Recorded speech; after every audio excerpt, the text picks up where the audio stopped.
প্রতিহিংসা চরিতার্থের নেশায় উন্মোদনার বহিঃপ্রকাশ।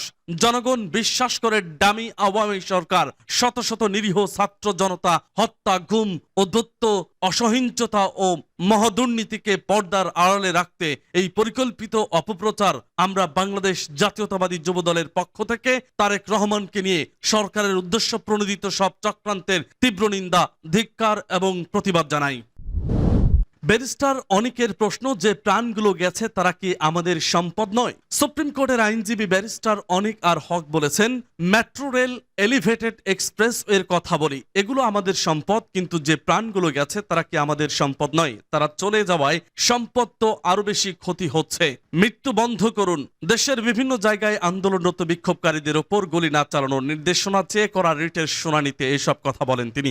গতকাল সোমবার হাইকোর্টের বিচারপতি মোস্তফা জামান ইসলাম ও বিচারপতি এস এম মাসুদ হোসেন দোলনের সমন্বয়ে গঠিত বেঞ্চে এই রিটের শুনানি হয়েছে। আদালতের রিটের পক্ষে শুনানি করেন জ্যেষ্ঠ আইনজীবী জহিরুল ইসলাম খান পান্না ও ব্যারিস্টার সারা হোসেন এবং ব্যারিস্টার অনিক আর হক। রাষ্ট্রপক্ষের শুনানিতে ছিলেন অতিরিক্ত অ্যাটর্নি জেনারেল শেখ মোহাম্মদ মোরশেদ ও ব্যারিস্টার মোহাম্মদ মেহেদি হাসান চৌধুরী। তাদের সঙ্গে ছিলেন ডেপুটি অ্যাটর্নি জেনারেল তুষার কান্তি রায়। এছাড়াও আওয়ামী লীগ নেতা সুপ্রিম কোর্টের আইনজীবী আজহার উল্লাহ ভুইয়া শুনানিতে অংশ নেন। এরপর আদালত শুনানির জন্য মঙ্গলবার পরবর্তী দিন নির্ধারণ করেন। শুনানিতে ব্যারিস্টার সারা হোসেন বলেন, কাউকে নিরাপত্তার স্বার্থে তুলে দেওয়া যায় না।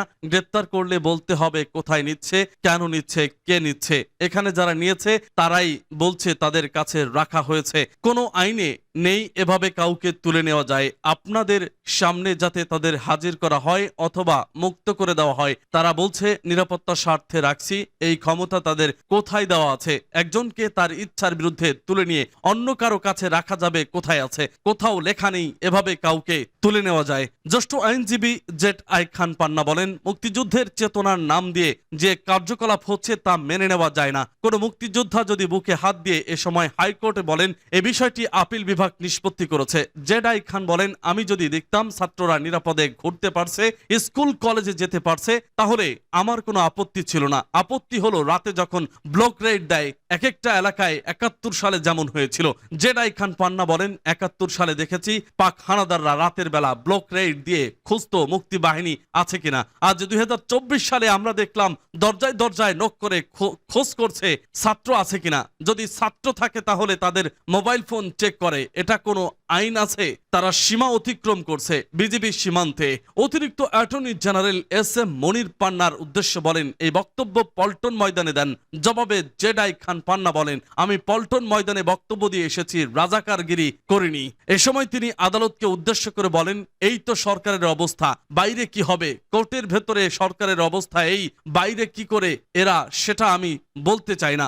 ব্লক রাইড দিয়ে যা করে রাতের বেলা, এটা কি আইনসঙ্গত? মোটেই না।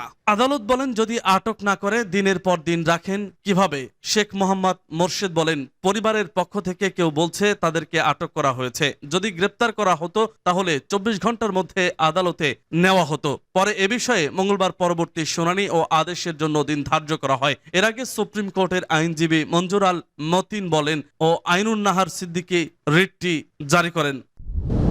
কোটা বিরোধী আন্দোলনে মানুষের মৃত্যুর ঘটনায় আমরা লজ্জিত।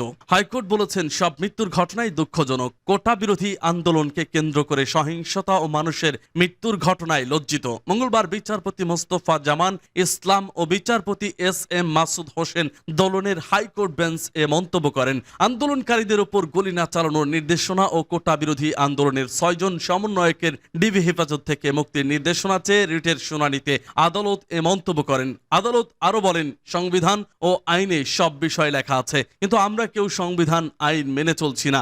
আদালত রিটের পক্ষে শুনানি করেন barrister Sara Hossain, advocate Z I Khan Panna, barrister Anik R Haque, advocate Manzur Al Matin Protim. রাষ্ট্রপক্ষে শুনানি করেন অতিরিক্ত attorney general S M Monir, অতিরিক্ত attorney general Sheikh M Mohammad Morshed ও অতিরিক্ত attorney general barrister Mehedi Hasan Chowdhury. এর আগে গতকাল আন্দোলনকারীদের উপর গুলি না চালানোর নির্দেশনা ও কোটা বিরোধী আন্দোলনের ৬ জন সমন্বয়কের ডিবি হেফাজত থেকে মুক্তির নির্দেশনা চেয়ে রিট দায়ের করা হয়। সুপ্রিম কোর্টের আইনজীবী মঞ্জুর আল মতিন প্রীতম ও আইনুন নাহার সিদ্দিকা লিপি এর রিট দায়ের করেছে। করেছেন। রিটে মন্ত্রিপরিষদ সচিব, স্বরাষ্ট্র সচিব, পুলিশ মহাপরিদর্শক, সেনাবাহিনী প্রধান সহ সংশ্লিষ্টদের বিবাদী করা হয়েছে।